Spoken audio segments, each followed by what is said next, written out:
Boa noite, meus irmãos. Tudo bem com vocês?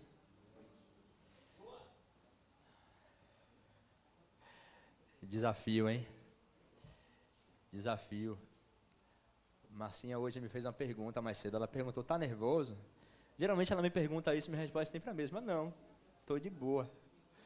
Hoje ela me perguntou, tá nervoso? Eu falei, não sei se é nervoso a palavra, mas cheio do temor do Senhor. Eu sinto que nós estamos atravessando dias em que uma palavra vai ser forjada no nosso interior. De que algum resultado essa palavra vai ter que gerar, algum fruto essa palavra vai ter que gerar. E há uma expectativa no meu coração sobre esse fruto, sobre qual é esse fruto. E acredito que só tem um: a obediência, aquilo que o Espírito tem falado. Nós estamos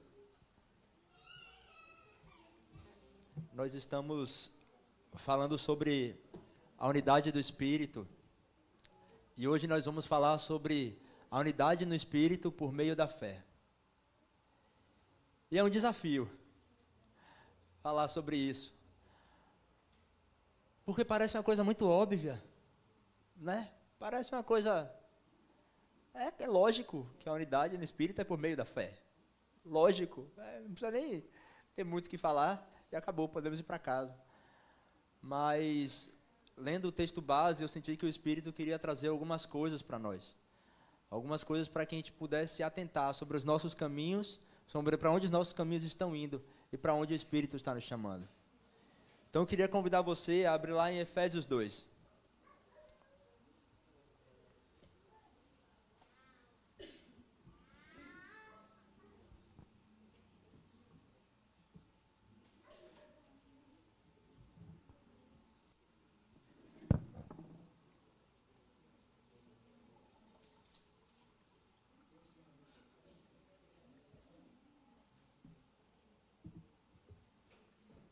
Todo mundo abriu Efésios 2?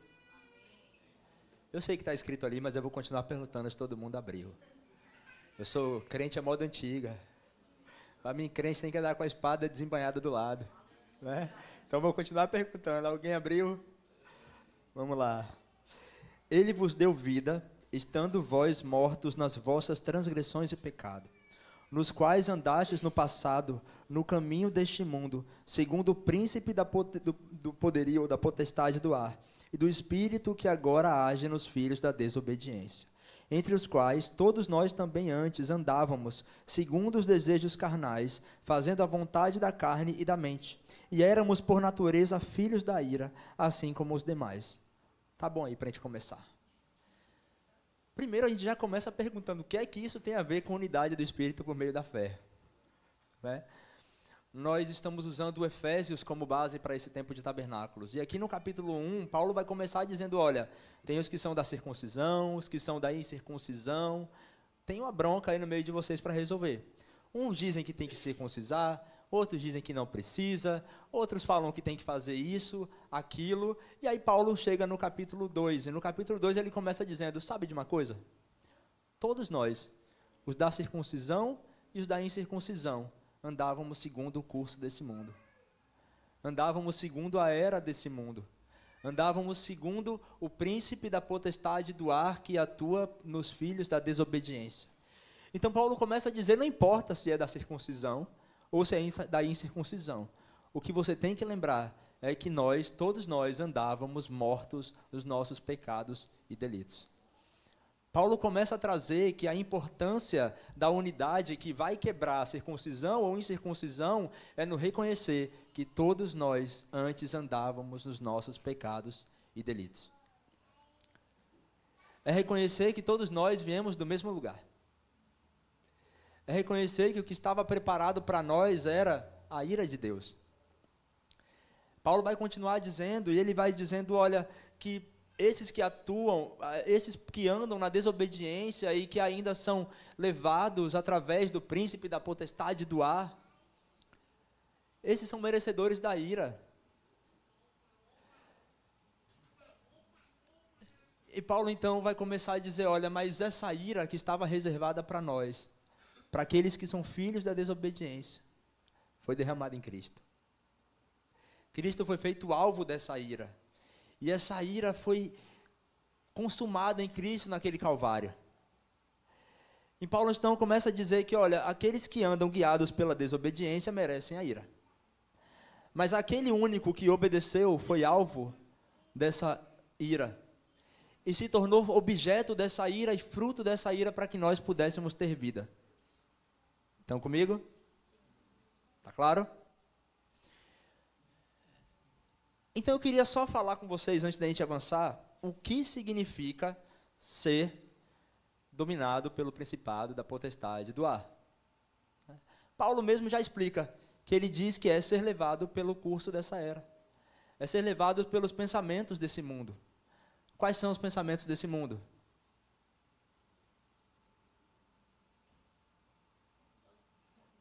Quais são os pensamentos desse mundo? Eu não vou aprofundar nisso não, mas depois você dá uma olhada em Efésios 4, porque esse é o tema de amanhã. Você dá uma olhada em Efésios 4, você vai ver uma lista dos pensamentos desse mundo. Que os que agem de acordo com o filho, que agem de acordo com a desobediência são avarentos. E aí o texto de Efésios 4 vai continuar dizendo. Pensam só em si mesmos. E ele vai continuar dizendo, vai continuar dizendo. Mas o príncipe da potestade do ar, que age nos filhos da desobediência, tem o objetivo de não nos deixar ouvir o Espírito. Porque se estamos dando ouvido ao curso desse mundo e ao principado da potestade do ar, como vamos ouvir o Senhor? Como vamos ouvir o Espírito? Então Paulo começa dizendo que tudo aquilo que nós praticávamos antes, estando mortos, nossos pecados e delitos, era porque não escutávamos o Espírito. Porque ouvíamos o Espírito da potestade do ar, aquele que rege, aquele que governa. Mesmo sabendo que, como vai dizer em João, o príncipe dessa era já está condenado. Mas mesmo sabendo dessas coisas, nós ainda vivíamos sendo guiados pelo príncipe dessa era que já está condenado. Tem escapação? Tem escapação, é ótimo. Tem escapatória para ele? Sim ou não? Ele já está condenado. O que ele quer fazer? Levar todo mundo com ele. A Bíblia vai dizer que, se possível, até os eleitos. Se possível, até os eleitos.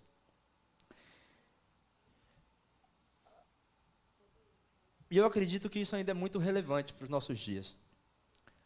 Porque mesmo nós agora, redimidos, comprados pelo sangue do Cordeiro, tirados do lamaçal do pecado, colocados no reino do Filho do seu amor, ainda existe a voz do principado da potestade do ar, que continua atuando nos filhos da desobediência.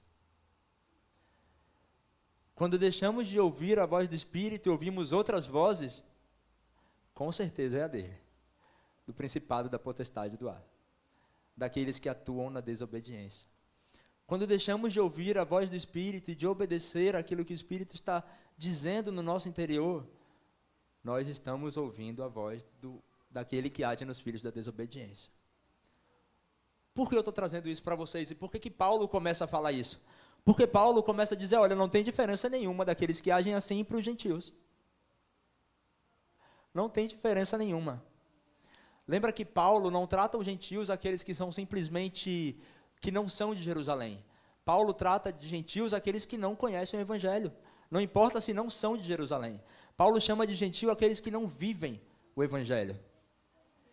Quando eu vejo Paulo falar isso, me dá um temor, porque eu falo, será que eu estou na igreja e sou gentio? Será que eu estou aqui e estou escutando o espírito do principado da potestade do ar?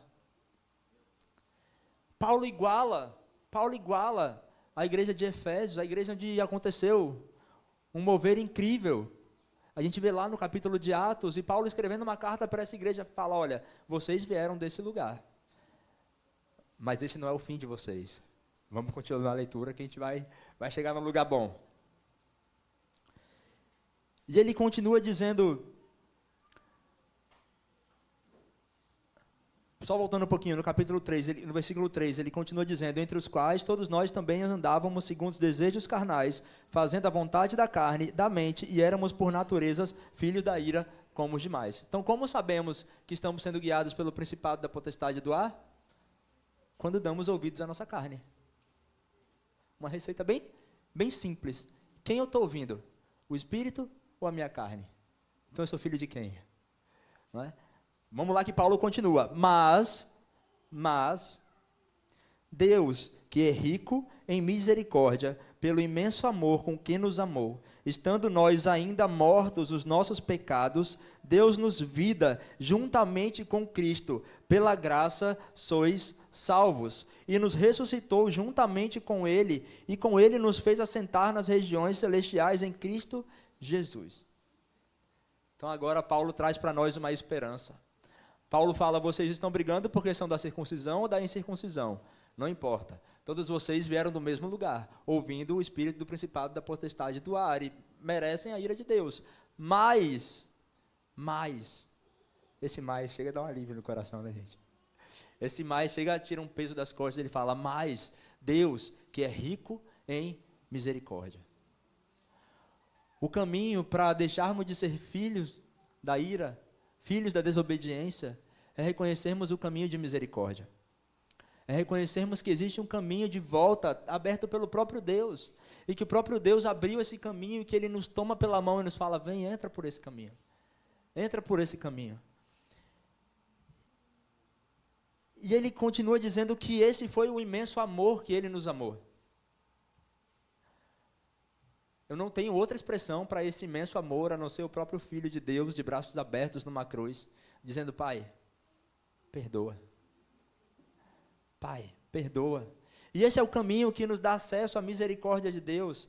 E Paulo vai continuar dizendo que, através desse caminho, através dele, que é o caminho, a verdade e a vida, mesmo nós estamos mortos nos nossos pecados e delitos, Ele nos deu vida. Ele nos vivificou. Ele nos encontrou nesse lugar e nos deu vida. Onde havia morte por causa da desobediência, agora há vida por causa da obediência de um só homem, aquele que se entregou para ser esse caminho, a verdade e a vida. Então ele continua dizendo no versículo 6, e nos ressuscitou juntamente com Cristo. E com Ele nos fez assentar nas regiões celestiais em Cristo Jesus. Sabe o que eu entendo com isso? Quando eu paro de dar ouvido à voz da minha carne, à voz do curso desse mundo, à voz da era desse mundo, e passo a dar ouvidos à voz do Espírito, eu sou assentado, colocado juntamente com Cristo nas regiões celestiais. Por quê? Cristo veio para quê? Só para morrer por nós e ressuscitar? Está incompleta aí. Ele precisava ir para junto do Pai, para continuar intercedendo por nós e mandar o Consolador. E quando Ele fez isso, Ele nos coloca sentado à direita do Pai junto com Ele, nós podemos experimentar do lugar onde Ele está. Então antes nós éramos filhos da ira, não tínhamos acesso ao Pai, mas por meio de Cristo nós encontramos vida, e pela vida de Cristo somos colocados no lugar onde Ele está agora. Onde Cristo está agora? À direita do Pai, intercedendo por nós. E onde nós estamos agora? À direita do Pai, ouvindo as intercessões que Jesus faz por nós. Sendo alvo da intercessão que Jesus faz por nós a nosso respeito, nós estamos também assentados com Ele à direita do Pai. Para quê? Tem um para quê aí. Vamos continuar que a gente vai chegar no para quê. Para mostrar nos séculos vindouros a suprema riqueza da sua graça, pela sua bondade para conosco em Cristo Jesus. Estamos assentados à direita do Pai, junto com Cristo, para que Cristo mostre nas gerações futuras a suprema bondade do Pai. Moisés um dia, no deserto, orou e falou, Senhor, me mostra a tua face. O Senhor foi lá, Moisés, entra na fenda da rocha, vai Moisés, que eu vou fazer passar diante de você a minha o quê? A minha bondade. E aí Moisés está na fenda da rocha, daqui a pouco ele olha, vê alguém passando. Nós sabemos quem ele viu. Nós sabemos que ele viu Jesus. Se a geração futura, se essa geraçãozinha aí pequena, orar para o Senhor e falar, Senhor, mostra a tua bondade. O Senhor não vai precisar colocar essa geração na fenda da rocha. Não vai precisar que eles olhem de costas. Porque, segundo o texto que nós acabamos de ler, nós estamos assentados com Cristo Jesus nas regiões celestiais para fazer a bondade de Deus ser conhecida em todas as eras. Para sermos agentes da bondade do Senhor na terra. Para vivermos a unidade do Espírito, sendo agentes do Senhor na terra e testemunhando a bondade do Senhor na terra. O Senhor não precisa mais esconder Moisés. Os luzeiros precisam sair das cavernas. Os Elias precisam vir para fora. E precisam entender que estamos assentados com Cristo nas regiões celestiais para manifestar a bondade do Senhor. Mas vamos continuar, tem mais. Porque pela graça nós somos salvos por meio da... De novo que foi fraco. Por meio da... E isso não vem de vós, mas isso é dom de... Estar sentado com Cristo nas regiões celestiais é algo fácil de entender? É algo fácil de entender? Se a gente for tentar pensar, a cabeça buga. Se a gente for tentar descobrir como isso acontece, a cabeça não vai. Mas Paulo está dizendo que existe um caminho de entendimento, que é por meio da fé. A fé é o caminho que nos faz viver essa unidade. Porque é o caminho que nos faz quebrar se somos da circuncisão ou da incircuncisão. O que Paulo está dizendo aqui é que todo esse problema que vocês têm, se são da circuncisão ou da incircuncisão, é resolvido de maneira fácil, por meio da fé, na obra de Cristo, aquele que foi feito alvo da ira de Deus.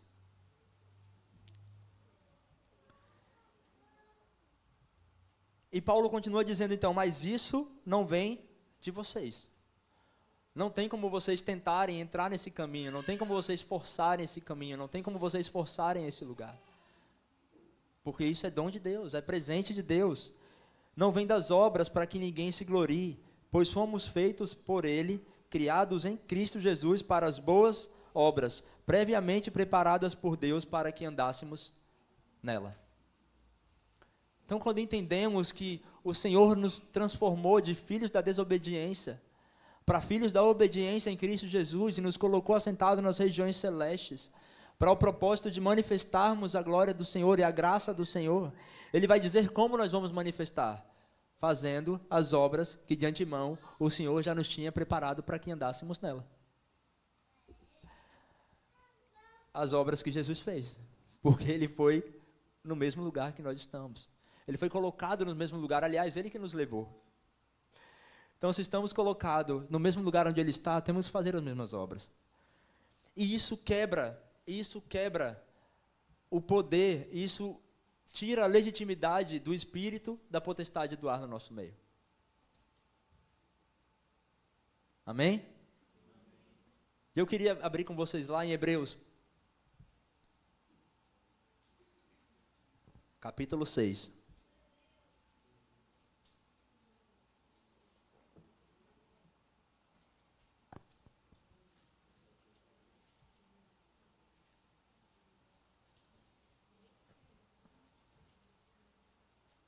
Leiam Efésios 4 e vocês vão entender quais são as obras que o principado da potestade do ar faz no homem e como ela aprisiona o homem se não estivermos dando ouvidos ao Senhor. Como eu falei, existe um caminho de fé, existe um caminho de retorno que é através do sacrifício de Cristo e a maneira de acessarmos esse caminho é por meio da fé. Hebreus capítulo 6 vai dizer assim, deixando os aspectos elementares do ensino de Cristo. Prossigamos para o aperfeiçoamento, não lançando de novo o alicerce de arrependimento das obras mortas e da fé em Deus. As obras de Efésios 4, que são ocasionadas pelo espírito do principado da potestade do ar, que estão em Efésios 2, são as obras mortas. Pare com calma, leia. Se eu vou falar sobre isso aqui, a gente vai ficar aqui até amanhã, já emenda com o tema de amanhã, de quinta, de sexta.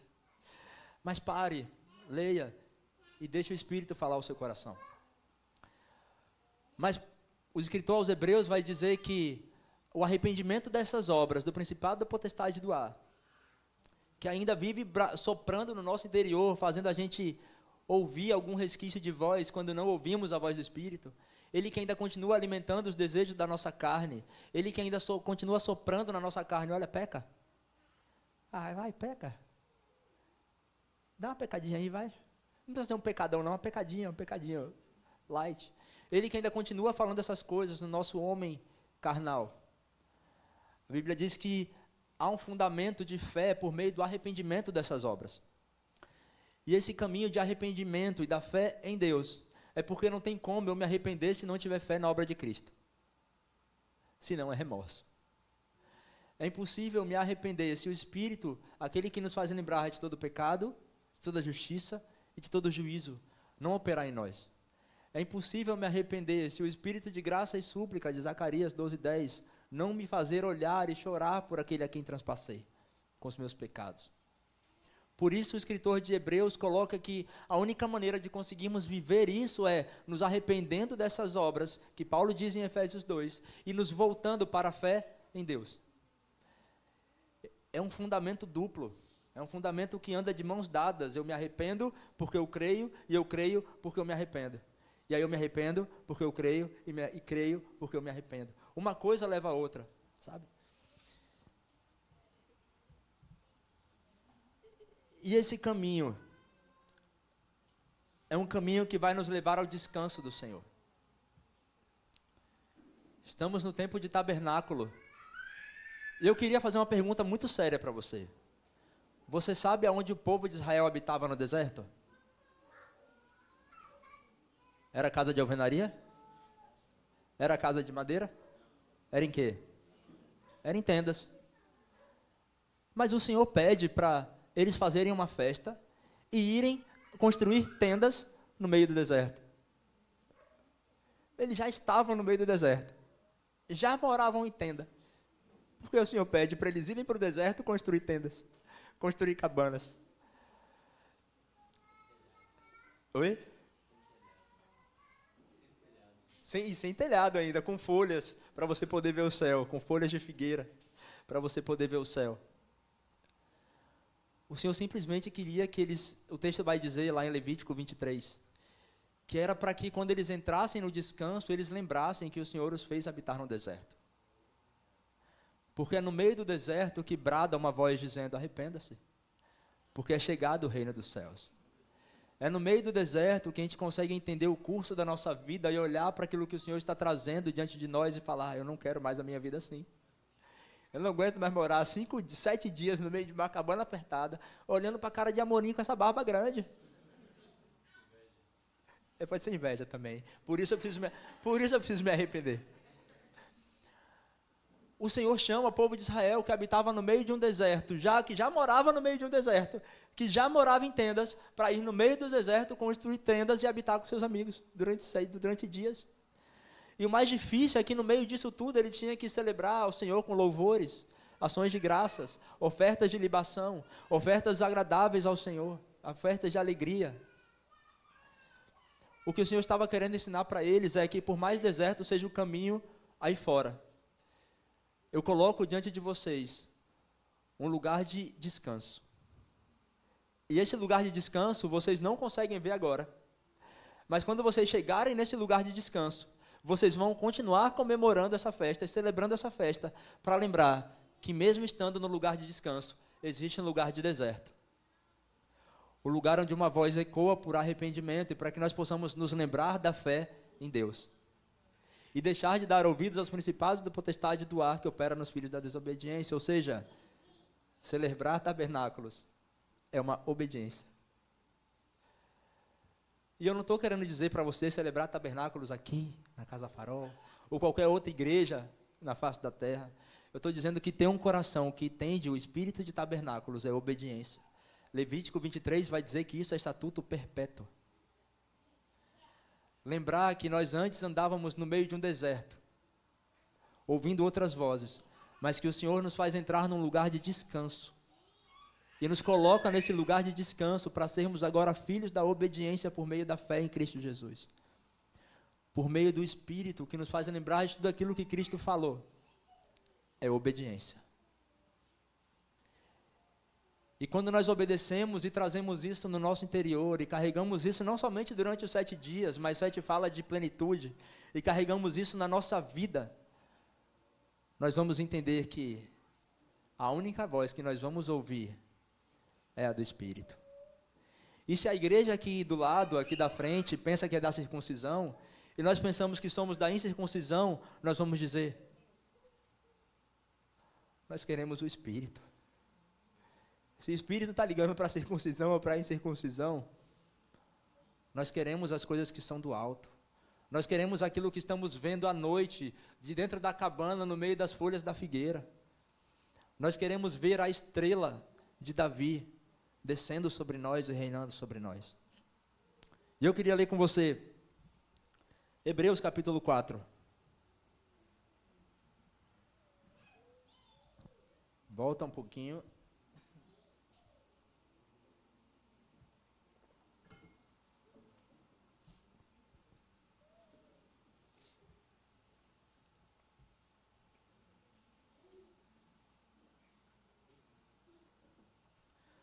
Portanto, ainda que nos tenha sido deixada a promessa de entrarmos no seu descanso, temamos para que nenhum de vós pareça ter falhado. Porque as boas novas também foram pregadas a nós, assim como a eles, mas a palavra da pregação de nada lhes aproveitou, porque não foi acompanhada pela fé dos que a ouviram. Porque somos nós, o que temos crido, que entramos no descanso, conforme ele disse: assim jurei na minha ira, não entrarão no meu descanso, embora suas obras estivessem completas desde a fundação do mundo. Porém, em outro lugar, ele assim se referiu ao 7º dia, e no 7º dia, Deus descansou de todas as obras. E nesse mesmo lugar, diz outra vez: não entrarão no meu descanso. Portanto, visto que restam alguns para entrar, e aqueles que a quem antes foram pregadas as boas novas, não entraram por causa da desobediência, determina outra vez certo dia, chamado hoje, pois, de passado tanto tempo, ao dizer por intermédio de Davi, como já havia antes falado, hoje, se ouvirdes a sua voz, não endureçais o vosso coração, pois Deus não teria falado, depois disso, a respeito de outro dia, se Josué lhe houvesse dado descanso, porquanto ainda resta um repouso sabático para o povo de Deus. Hebreus capítulo 4, então, junta todas as coisas. E ele vai dizer que diante de nós há um descanso. Porque o Senhor já tinha dito lá em Josué, para Josué: olha, Josué, vocês vão entrar nesse lugar de descanso, vocês vão tomar a terra prometida, vocês vão parar de peregrinar. Vocês já estão há 40 anos rodando, vocês vão parar, vão ter um descanso dessa vida. Mas eles não entraram no descanso mesmo entrando na terra. Porque se eles tivessem entrado na terra e tivessem descansado, Davi não teria escrito o Salmo 95, dizendo: hoje, se ouvires a sua voz, não endureça o vosso coração. E no Salmo 95 ele continua dizendo sobre o descanso do Senhor. O que o escritor de Hebreus aqui está dizendo: olha, vocês estão ansiando um lugar de descanso por meio da fé, vocês estão ansiando um lugar de construção, um tabernáculo, uma tenda eterna. Só que essa tenda eterna não tem a ver com a terra que vocês entraram, tem a ver com a fé do coração de vocês. Porque se fosse só a terra que vocês entraram e não precisasse de fé, estava tudo pronto, estava pleno, completo. Mas Davi segue dizendo, depois de muito tempo depois que eles entraram na terra: hoje, se vocês ouvirem a voz do Senhor, não endureçam o vosso coração. Porque o endurecer do coração nos tira do descanso. O que o escritor de Hebreus acabou de dizer: olha, eles também ouviram a mesma palavra que nós ouvimos, mas eles não entraram porque não tiveram fé no coração. E o texto de Hebreus 4 continua: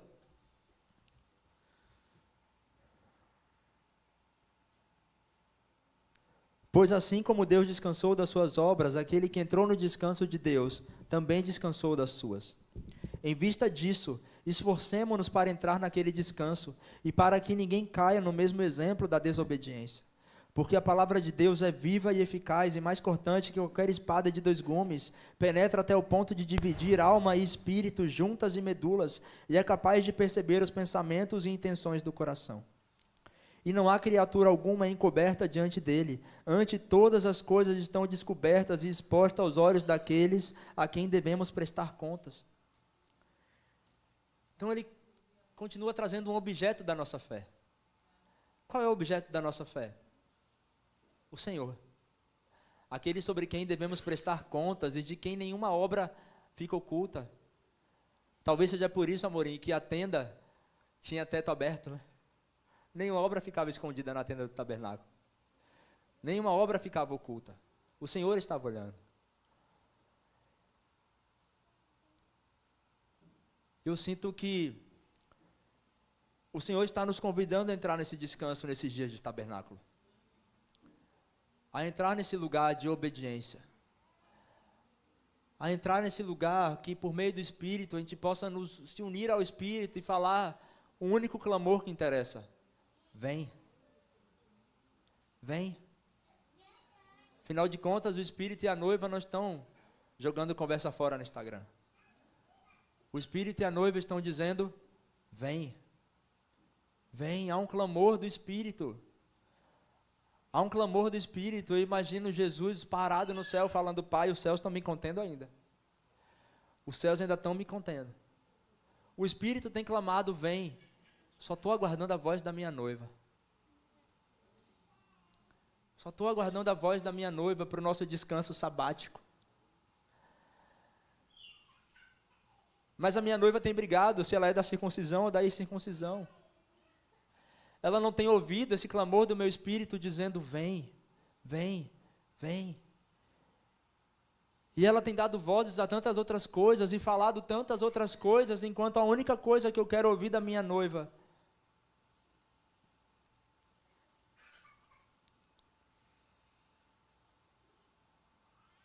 é beije-me com os beijos da tua boca, pois os seus afagos são melhores do que o vinho.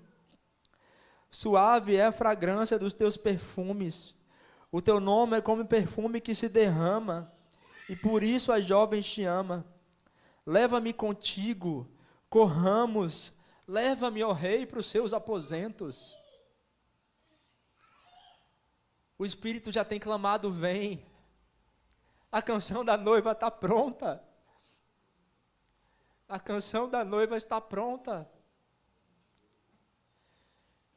E o Senhor só está esperando o Espírito e a noiva se juntarem. E falarem, vem. Reconhecer que esse é um caminho de fé, que não é por merecimento da noiva, mas é porque o próprio noivo se entregou por ela. Se derramou por ela. Se esvaziou por ela da glória que tinha desde a fundação do mundo, para fazer de nós povo santo, raça eleita, um povo peculiar dele. O Espírito já está clamando, vem. Mas ele está esperando a noiva se alinhar a esse clamor, por meio da unidade da fé. Deixando de lado os outros gritos, as outras vozes que nos separam. Deixando de lado os pensamentos que nos separam. E nos unindo ao clamor do Espírito.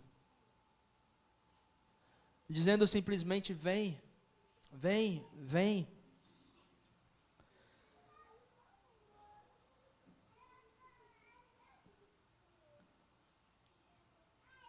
Roubaste-me o coração, minha irmã, noiva minha. Você consegue ouvir o Senhor gritando dos céus? Roubaste o meu coração, noiva minha, minha amada.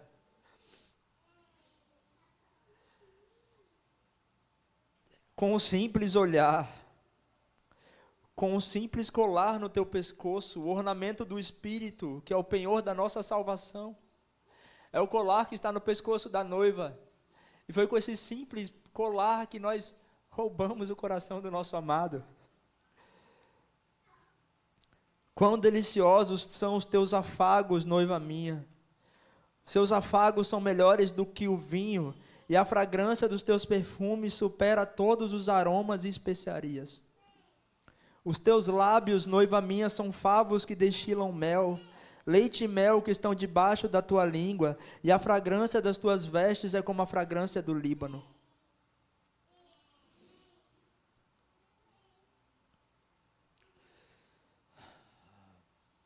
eu dormia, mas o meu coração vigiava. Escutai a voz do meu amado, que está chamando. E ele diz: abre a porta, minha irmã, amada minha pomba perfeita. Abre a porta.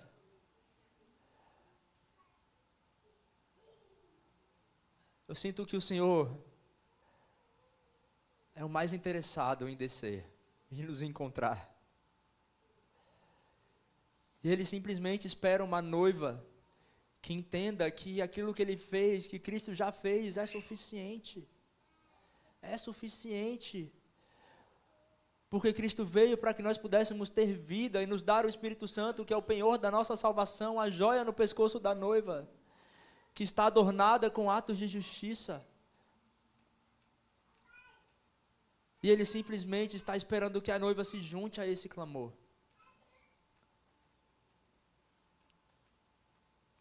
Queria convidar você a ficar de pé.